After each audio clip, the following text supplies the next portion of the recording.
তিনটি সময় সূরা কাউসার পাঠ করুন, আল্লাহ পাক রব্বুল আলামিন আপনার ভাগ্যকে পরিবর্তন করে দিবেন ইনশাআল্লাহ। যদি আল্লাহ পাক রব্বুল আলামিন কেউ যদি এমন ভাবে আল্লাহ তাআলার কাছে দোয়া করে, তাহলে আল্লাহ পাক রব্বুল আলামিন তার ভাগ্য পরিবর্তন করে দিতে পারেন। আল্লাহ পাক রব্বুল আলামিনের কাছে ক্ষমতা রয়েছে, আল্লাহ পাক রব্বুল আলামিন চাইলে কারো ভাগ্য পরিবর্তন করতে পারেন। এজন্য আমরা আল্লাহ তাআলার প্রতি পূর্ণ ইয়াকিন রেখে তারপরে এই কাজটা করতে পারবো। যদি আমরা এই আমলটা করতে পারি, তাহলে আমরা অনেক বিষয় আল্লাহ তাআলার কাছে দোয়া করি, কিন্তু দেখা যাচ্ছে সেই দোয়াগুলো কবুল হয় না। এই ক্ষেত্রে যদি আমরা এই আমলটা করেও দোয়া করতে পারি, তাহলে আল্লাহ পাক রব্বুল আলামিন সেগুলো অ্যাকসেপ্ট করবেন, কবুল করে নেবেন। চমৎকার একটি আমল, তিনটি সময়ে আপনি আমলটা করবেন। এটি হচ্ছে 3 দিন, অর্থাৎ বৃহস্পতিবার, শুক্রবার আর শনিবার, এই 3 দিন আমলটি করতে হবে সূরা কাউসারের আমল। আমলটি কিভাবে করবেন? আপনি 3 দিন, বৃহস্পতিবারে এবং শুক্রবারে এবং শনিবারে, এই 3 দিনে বৃহস্পতিবার ফজরের নামাজের পরে 11 বার দুরূদ শরীফ পড়বেন, এরপরে সূরা কাউসার 129 বার পড়বেন বিসমিল্লাহ সহকারে, এরপরে আবার শেষে 11 বার দুরূদ শরীফ পড়বেন। এটা ফজরের নামাজের পরে একবার আমল করবেন, এরপরে আসরের নামাজের পরে আবার এই আমলটা করবেন, অর্থাৎ 11 বার দুরূদ শরীফ পড়বেন, এরপরে আপনি 129 বার সূরা কাউসার পাঠ করবেন, এরপরে আপনি 11 বার দুরূদ শরীফ পড়বেন।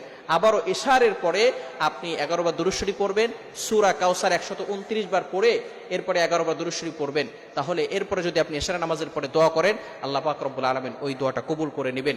আপনার অনেক দোয়া আছে, যে দোয়াগুলো আপনি চাচ্ছেন কিন্তু হচ্ছে না, এই বিষয়গুলো যদি আপনি এই আমলটা করে করতে পারেন, ইনশাআল্লাহ আল্লাহ পাক রব্বুল আলামিন আপনার জন্য ব্যবস্থা করে দিবেন। এভাবে আপনি বৃহস্পতিবারের দিনে ফজরের পরে, এরপরে আসরের পরে, এরপরে ইশারের পরে দোয়া করবে, এই আমলগুলো করে ইশারা নামাজের পরে দোয়া করবেন। আবার শুক্রবারে সেম ভাবে ফজরের নামাজের পরে আপনি 11 বার দুরূদ শরীফ পড়বেন, সূরা কাউসার 129 বার পড়বেন, আবারও 11 বার দুরূদ শরীফ পড়ে এরপরে আপনি আল্লাহর কাছে দোয়া করবেন। এভাবে শুক্রবারের দিনও ফজরের পরে, আসরের পরে, ইশারা নামাজের পরে, আবার শনিবারের দিনও ফজরের পরে, আসরের পরে, ইশার পরে, এগুলো পরে যদি 3 দিন আপনি টানা এভাবে আমল করতে পারেন, ইনশাআল্লাহ আপনি নিজে ফলাফল দেখতে পারবেন।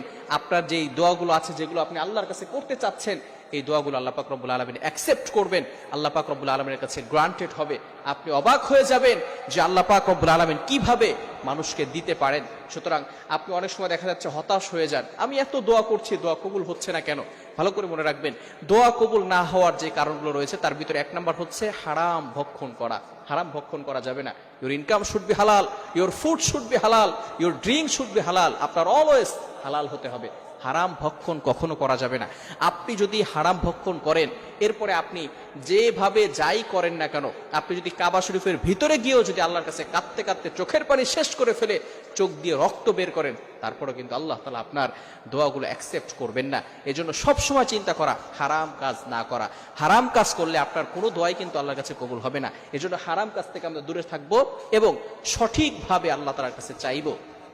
যেই সময় চাইলে আল্লাহ পাক রব্বুল আলামিন খুশি হয়, আদবের সহিত আল্লাহ তাআলার কাছে চাইতে হবে এবং পরিপূর্ণ ইয়াকিন আল্লাহর প্রতি রাখতে হবে যে হ্যাঁ, আল্লাহ পাক রব্বুল আলামিনের কাছে আমি চেয়েছি, আল্লাহ পাক রব্বুল আলামিন আমাকে দিবেন। এই পরিপূর্ণ বিশ্বাস যদি আপনি আপনার অন্তরে ফিল করতে পারেন, অবশ্যই আল্লাহ পাক রব্বুল আলামিন আপনাকে দিবেন। আলহামদুলিল্লাহ, আমি অনেকবার আল্লাহ তাআলার কাছে চেয়েছি, আল্লাহ পাক রব্বুল আলামিন আমাকে ব্যবস্থাপনা করে দিয়েছেন। সুতরাং যে আল্লাহ আমাকে দিয়েছেন, যে আল্লাহ অন্যান্য মানুষদেরকে দেন, সেই আল্লাহ কিন্তু আপনাকেও দিতে পারেন। এজন্য আমরা সবসময়